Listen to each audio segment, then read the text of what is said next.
Hi guys, it's Chris. And it's Andre. Welcome back to another episode of Nerdgasm. Yep. What's the hottest TV show right now? Oh, by far, AMC's Walking Dead. Yeah. Everyone's talking about this. Conventions are overflowing with this convention, with this this franchise. Yeah.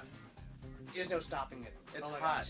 And I was saying the other day, it's weird that the masses like a show that you and I like. Well, that's what I'm saying. It's like I'm walking around, I'm listening to people talking about a zombie apocalypse TV show based on a comic book. Yeah. I'm like, wait a second. Since when did everybody become like us? Yeah. When did that happen?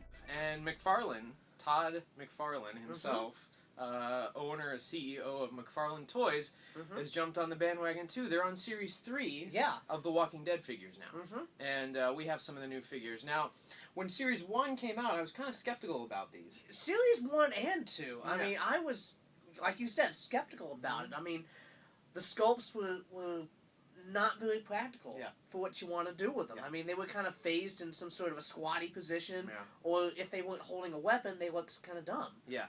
The scale, I'm still got a problem with that. They're like a 5-inch scale. It's like, that really doesn't fit in with anything. Nowadays, we're looking at 6-inch scale or 3 3/4-inch scale. Those are the scales that are the standard. But to go against that grain was just kind of weird to me. But I will tell you this. Remember, in 1994, Todd McFarlane revolutionized the action figure industry with his Spawn figure line. Yeah. Nothing had been done like that before. Absolutely. And he changed the scale back then. Yeah. You remember what he did?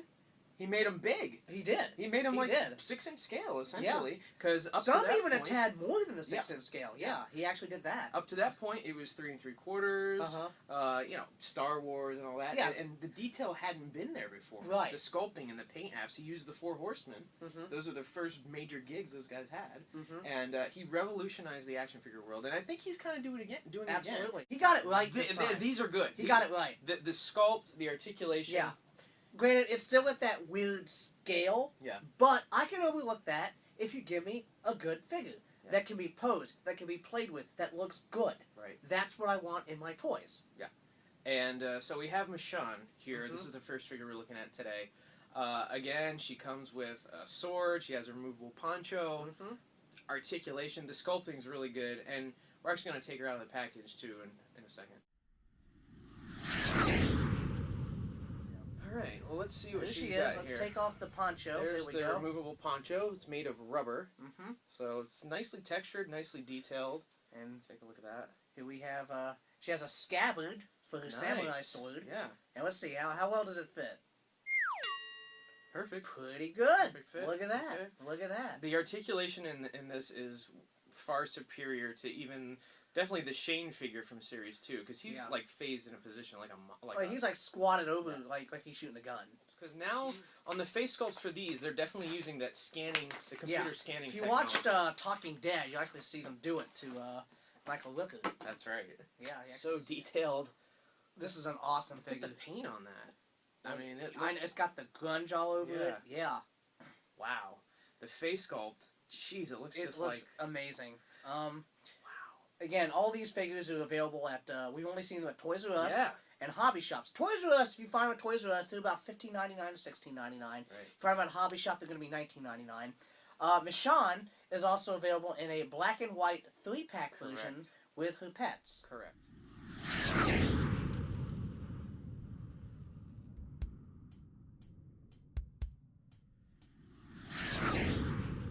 The one little thing that I wish they would have done, check out that necklace right there. It's not sculpted. It's just spray It's just painted on. Yeah. It is a painted on. It is not raised at all. For all the little detail that is in this figure. It's almost like that was an afterthought. Yeah. Also in this wave are her 2 zombie pets. The colorized versions, yes. Now, here's a little trivia. They don't actually say their names in the TV version, but in the comic version, one of her pets is her boyfriend, and one is her boyfriend's friend. Mike and Terry are their names in the comics. I don't know if they're ever going to say their names in the show. Now, what's funny is in the show, I don't think that's what they are. Because she actually had like a meeting with Andrea and says they were monsters before they became that. Yeah. Like they deserved to become zombies. They deserve zombies. everything they got. So I don't think you would say that about your brother.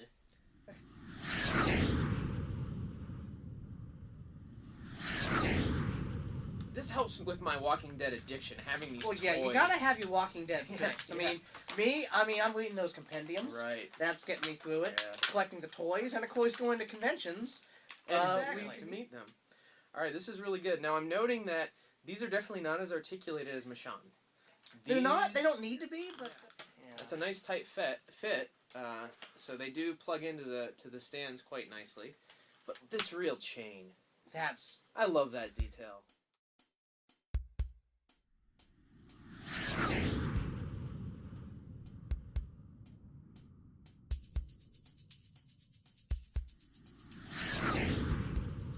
And small parts. You don't want kids. You don't want little kids choking on these things. These are not for the little children, obviously. Not just due to the gore, but the small parts and detail. But the arms plug in so nicely. So obviously, Michonne cuts the jaws and arms off of them. That way they can't do any damage to her. Yeah, but if you want to put them in their original zombified form before Michonne so again, you can transform them into just another zombie invasion. And that looks pretty good. Let's see how these backpacks go on. Obviously, we've got to pop their arms off, which, when they're wearing the backpacks, they have them anyway. They didn't have the arms there anyway, so... How's this going to go on? This doesn't look... Have to pop the heads off? I think it might go over. Well, it's kind of a tight fit, but I got it. Okay. So the backpacks, put them on are a little bit of a challenge, but with the right amount of patience, you can do it. I love these. These are great. And also there was an autopsy zombie and Merle Dixon as part of Wave 3. Correct. Alright, well, I'm loving these. And you're going to want these now too, aren't you? Yeah. Thinking about wanting to buy these now? I'll get these too. Definitely. These three, they're getting into the collection. So. Awesome. Alright guys, thanks again for watching. This is Chris. And it's Andre. We'll see you next time for Nerdgasm.